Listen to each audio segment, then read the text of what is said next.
내 아내의 유언장을 읽는 그 순간 며느리가 입꼬리를 올리며 중얼거렸다. 드디어. 이제 우리가 기다리던 걸 얻네. 그 마른 방 안의 공기를 얼어붙게 만들었고 내 가슴에 칼을 꽂는 듯 했다. 아내의 시신이 아직 식지 않은 채 그녀의 유산이 그들의 탐욕을 드러내는 순간이었다. 나는 그 자리에 앉아 있었다. 서울의 고급 아파트. 변호사가 유언장을 펼치고 읽기 시작할 때 아내는 암으로 세상을 떠난 지 겨우 일주일째였다. 그녀의 삶은 고통스러웠다.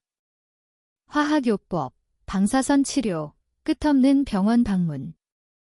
나는 매일 그녀의 손을 잡고 조금만 더 버티자라고 속삭였다. 하지만 그녀는 결국 떠났다. 그리고 이제 그녀의 유언장이 우리 가족의 추악한 면을 드러내고 있었다. 며느리, 지은이는 내 아들 민준의 아내였다. 그들은 결혼한 지 5년째였다. 처음 만났을 때 지은이는 예에 바르고 야심찬 여자로 보였다.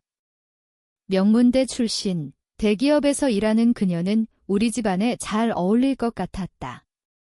하지만 결혼 후 서서히 그녀의 본색이 드러났다. 아내가 아프기 시작하면서부터였다.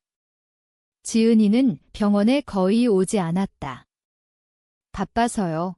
아버님 그 말 뒤에 숨겨진 무관심이 느껴졌다. 민준도 마찬가지였다. 내 아들은 아버지의 사업을 물려받아 운영 중이었지만 어머니의 병세에 대해 물어보는 일조차 드물었다. 유언장 읽기에서 변호사가 말했다. 유산의 대부분은 남편인 김태호 씨에게 귀속되며 아들 김민준과 며느리 박지은에게는 아파트 한 채와 약간의 주식이 배분됩니다. 그 순간 지은이의 미소가 터졌다. 그녀는 손으로 입을 가렸지만 눈빛은 숨길 수 없었다. 민준은 그녀를 힐끔 보았지만 아무 말도 하지 않았다. 나는 그 광경을 지켜보며 속으로 끓어오르는 분노를 삼켰다. 아내의 죽음이 그들에게 기다리던 이것이었다니. 그 말은 내 인생의 모든 것을 부정하는 듯 했다. 그날 밤 나는 혼자 앉아 창밖을 바라보았다. 서울의 야경이 반짝였지만 내 마음은 어두웠다. 왜 그랬을까? 아내가 아프던 시절 지은이는 종종 어머님, 빨리 쾌유하시길이라고 말했지만 그 뒤에는 항상 우리가 도울 수 있는 게 뭐가 있을까요? 라는 질문이 따랐다. 도움. 그들은 아내의 병원비를 한 푼도 내지 않았다. 내가 모든 걸 책임졌다. 민주는 아버지, 사업이 힘들어요 라고 변명했다. 하지만 나는 알았다. 그들의 생활은 여전히 사치스러웠다. 해외여행, 명품 가방. 아내의 고통을 외면한 채. 나는 그 미소를 잊을 수 없었다. 그것은 단순한 실수가 아니었다. 계산된 탐욕이었다. 그날부터 내 마음속에 무언가가 싹텄다. 복수. 아직은 아니었다. 그냥 관찰이었다. 나는 그들을 지켜보기로 했다. 매일 그들의 일상을. 지은이가 출근하는 시간, 민준이 회사에서 보내는 시간. 나는 은퇴한 몸으로 시간을 충분히 가졌다. 아내의 빈자리가 나를 채우는 대신 그 빈자리에 분노가 자리 잡았다. 며칠 후 민준이 전화를 걸어왔다. 아버지, 유언장 때문에. 미안해요. 지은이가 실수로 그런 말을 나는 대답했다. 괜찮아. 잊어버려. 하지만 잊지 않았다. 그 말은 내 머릿속에 새겨졌다. 나는 컴퓨터를 켜고 그들의 소셜미디어를 뒤졌다. 지은이의 인스타그램에는 아내가 아프던 시절에도 파티 사진이 올라와 있었다. 즐거운 주말, 이라는 캡션 아래 그녀의 미소가 빛났다. 그 미소가 유언장 때의 그것과 닮아 있었다. 나는 스스로를 설득했다. 살아야 한다. 아내를 위해. 하지만 아내는 이미 떠났다. 이제 나 혼자였다. 그들의 배신이 나를 무너뜨리지 않게 하려면 나는 강해져야 했다. 매일 아침 거울을 보며 말했다. 참아라. 아직 때가 아니다. 그 과정에서 내 마음이 변했다. 예전에 나는 가족을 최우선으로 생각했다. 이제는 그들을 적으로 보았다. 지은이가 임신했다는 소식을 들었다. 민준이 기뻐하며 말했다. 아버지, 손주가 생겨요. 나는 축하했다. 하지만 속으로는 생각했다. 이 아이가 그들의 탐욕을 물려받을까?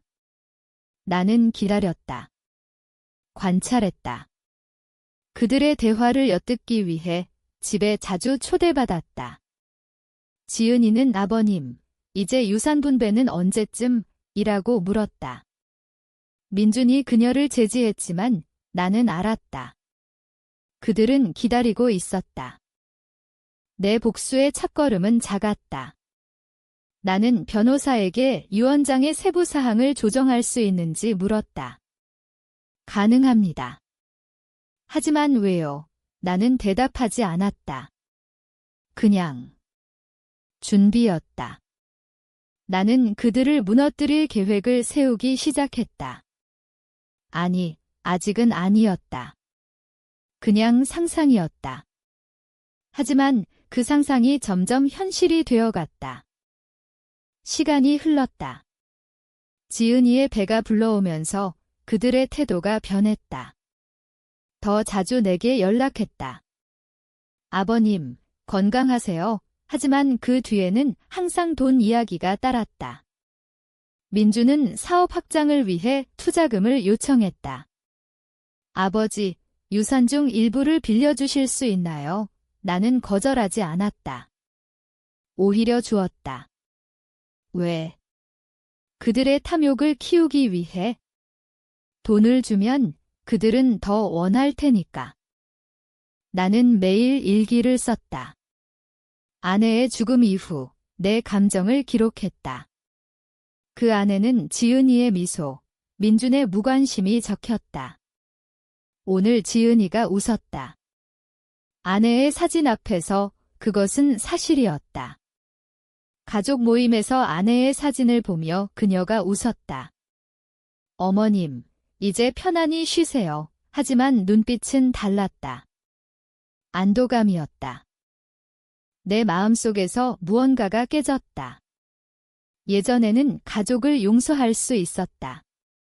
이제는 아니었다. 임랭 콩큐도옥 AI. 침묵이 그들의 탐욕을 키웠다. 아내가 아프던 시절, 나는 아무 말도 하지 않았다. 가족이니까. 하지만 그 가족이 나를 배신했다. 나는 생각했다. 왜 내가 참아야 하지? 왜 그들이 행복해야 하지? 복수의 씨앗이 싹텄다. 나는 그들의 약점을 찾기 시작했다. 지은이의 회사, 민준의 사업. 나는 옛 지인을 통해 정보를 모았다. 지은이는 회사에서 불륜 소문이 있었다. 상사와의 관계.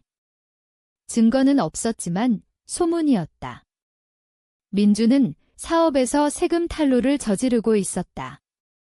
나는 그걸 알았다. 은행 기록을 통해. 나는 기다렸다. 지은이가 출산할 때까지. 아이가 태어났다.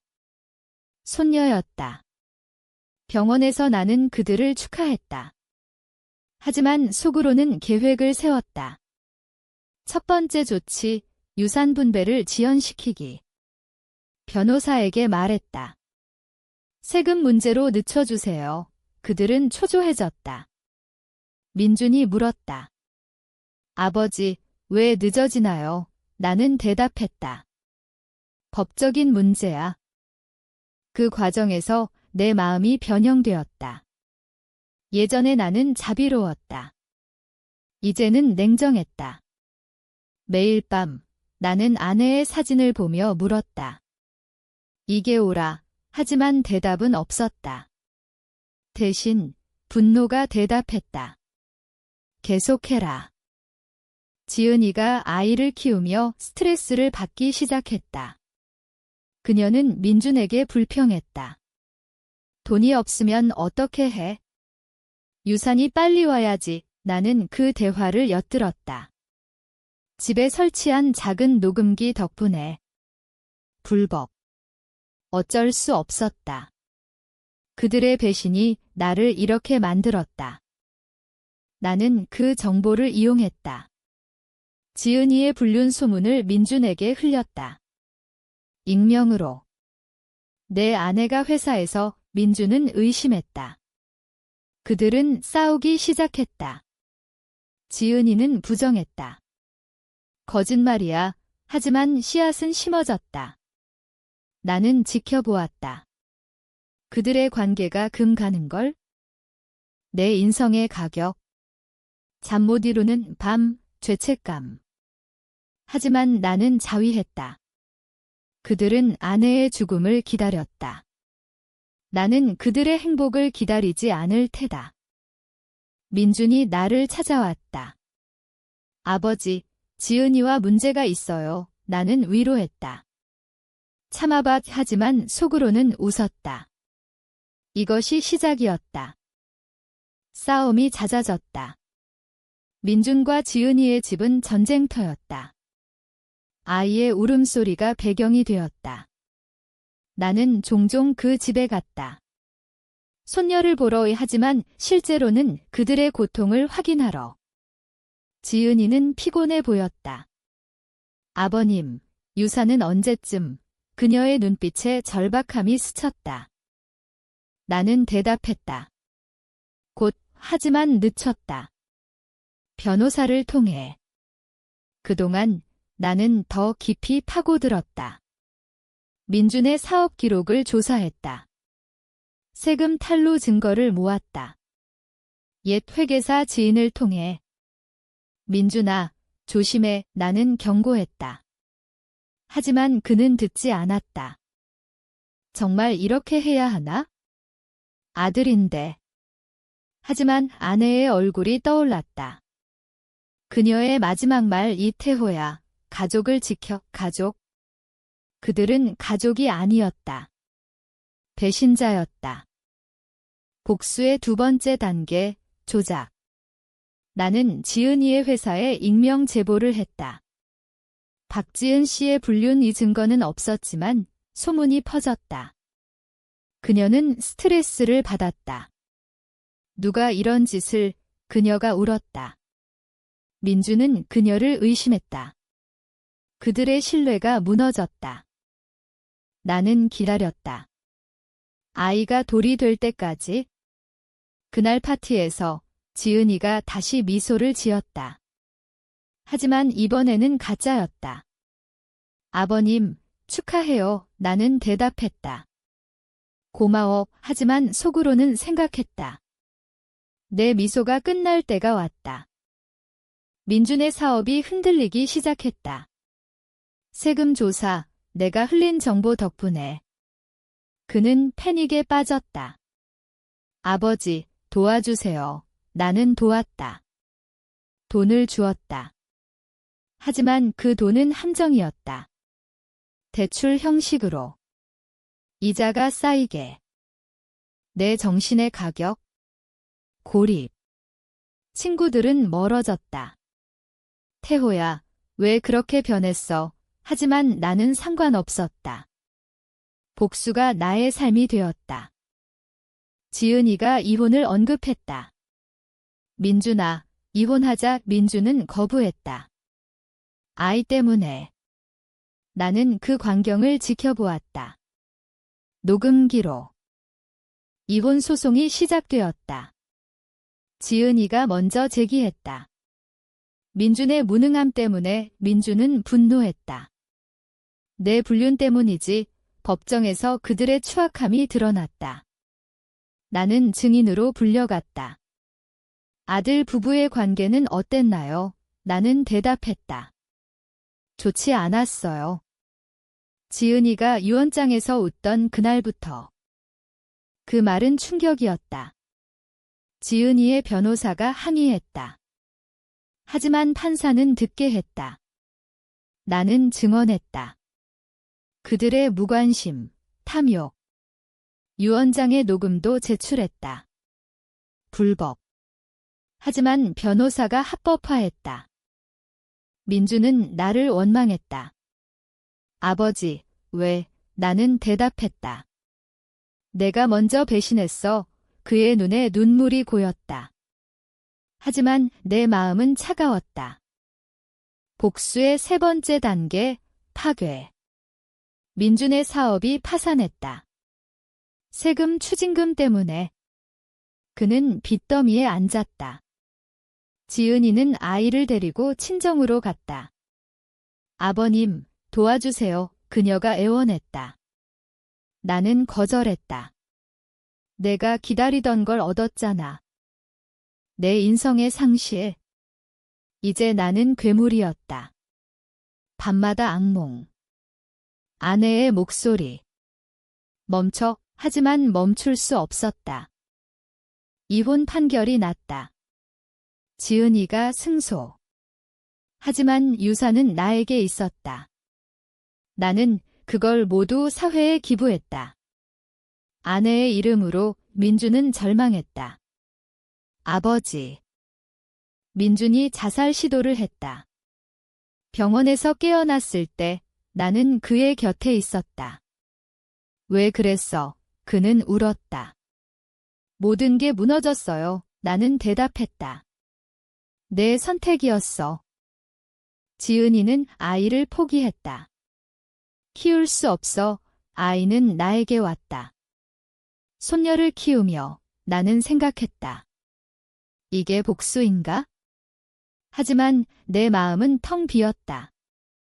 복수의 마지막 단계, 마무리.